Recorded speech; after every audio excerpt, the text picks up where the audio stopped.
Invitée au micro de France Inter le 17 avril dernier, Anne Lauvergeon, ex-secrétaire générale adjointe de l'Élysée sous la présidence de François Mitterrand, a partagé des détails poignants sur les luttes de l'ancien président contre le cancer de la prostate qui a conduit à son décès en 1996. Initialement annoncée pour 2015, Anne Lauvergeon, ex-secrétaire générale adjointe de François Mitterrand, a publié le 17 avril dernier La Promesse, un ouvrage dans lequel elle retrace son expérience auprès de l'ancien président. Elle y dépeint un portrait intime et nuancé de cet homme d'État, explorant les multiples facettes de sa personnalité complexe et souvent insaisissable, mais aussi ses vulnérabilités, notamment face au cancer de la prostate, dont il est décédé en 1996. Invitée sur les ondes de France Inter le 17 avril dernier, celle qui était sa Sherpa a fait quelques confidences. Vous racontez, jour après jour, les souffrances physiques d'un homme, qui sont spectaculaires. Guillemets sains.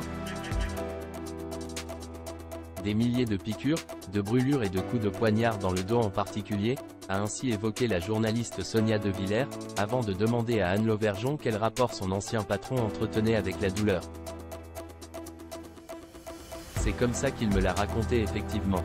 Je pense que chez lui il y avait un très grand stoïcisme par rapport à la douleur, il avait vu son père être très malade, mourir, sans jamais se plaindre. Donc il y avait déjà une image qui était « je dois être au même niveau », a-t-elle révélé. Cette dernière a ajouté que François Mitterrand évitait les médicaments, de peur qu'ils perdent de leur efficacité lorsqu'il en aurait le plus besoin, reflétant ainsi une approche presque paysanne de la médecine. Il était dans la préférence de la souffrance, a-t-elle conclu.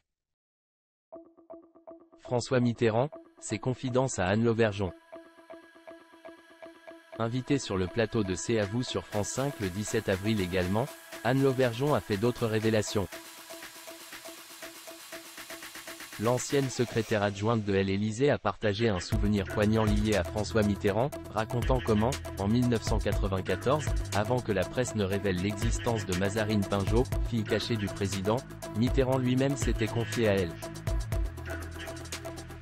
Un jour, après s'être enquis de la réussite de Mazarine au concours d'entrée de LE accent aigu École normale supérieure, il ne put contenir sa joie et son soulagement, exprimant à sa proche collaboratrice « C'est ma fille », avec un sentiment de bonheur absolu.